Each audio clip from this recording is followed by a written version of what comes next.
আরও একটা ভিডিও নিয়ে চলে এসেছি। Welcome to my rainy food series. বৃষ্টি পড়লেই কেমন একটা অদ্ভুত অলসতা লাগে, তাই না? ইচ্ছেই করে না কিছু ভালো রান্না করতে। এদিকে মুখের রুচি তো সেটা মানে না। তাই ঘরে যদি কিছু চিকেন থাকে, একটা সুন্দর নেপালি রান্না করে নেওয়া যায়, যেটাকে বলে চিকেন চিকনি। খুব বেশি কোনো উপকরণ লাগে না। যদি চিকেন থাকে তার মধ্যে একটু নুন, হলুদ, লঙ্কা গুঁড়ো, আদা বাটা, রসুন বাটা আর একটু গোলমরিচের গুঁড়ো দিয়ে ম্যারিনেট করে তার মধ্যে একটু লেবুর রস মিশিয়ে ফ্রিজে কিছুক্ষণের জন্য সেট করে নিতে হবে। ম্যারিনেট করে কিছুক্ষণ রেস্টে রাখাটা কিন্তু আবশ্যক। ও তার মাঝখানে চলুন আমার আর একটা ফাঁকিবাজি রান্না, অর্থাৎ ডিমের ভাপার এক ঝলক আপনাদেরকে দেখিয়ে নিই। এই প্রথমবার ডিমের ভাপা করেছি, একটু অন্যরকমভাবে, চাইলে এটারও রেসিপি দিয়ে দেবো। চিকেনটাকে রেস্টে দিয়ে আমরা কড়াইতে একটু সাদা তেল গরম করে চিকেনটা ফ্রাই করে নেব। চিকেনটা যতক্ষণ ফ্রাই হচ্ছে ততক্ষণে তোমরা আমাকে বলো তো, তোমাদের এই বর্ষার দিনে কি খেতে ইচ্ছে করে?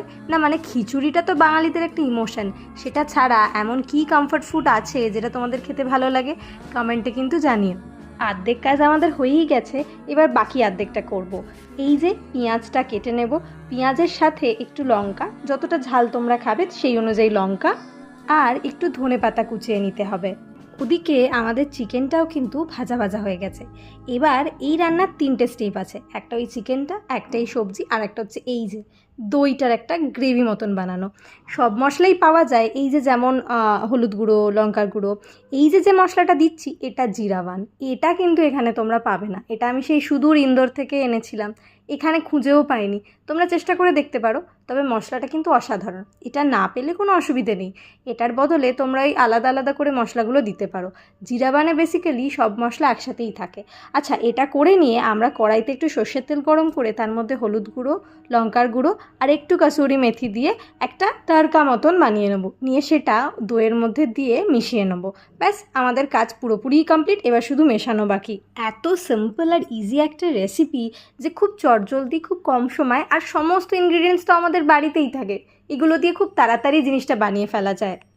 জিরাবানের মধ্যে red Chillies, black salt, coriander, dry mango, অনেক রকমের মশলা থাকে, তবে এত কিছুই দইতে দেওয়ার দরকার নেই।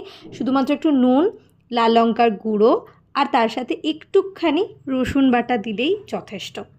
আমার তো তোমাদের সাথে গল্প করতে করতে এই বর্ষামুখর দিনের লাঞ্চ রেডি। এবার তোমরা কি খাচ্ছ বাপু? আদৌ কি কিছু বানিয়েছো নাকি অর্ডার করলে? কমেন্টে জানিও।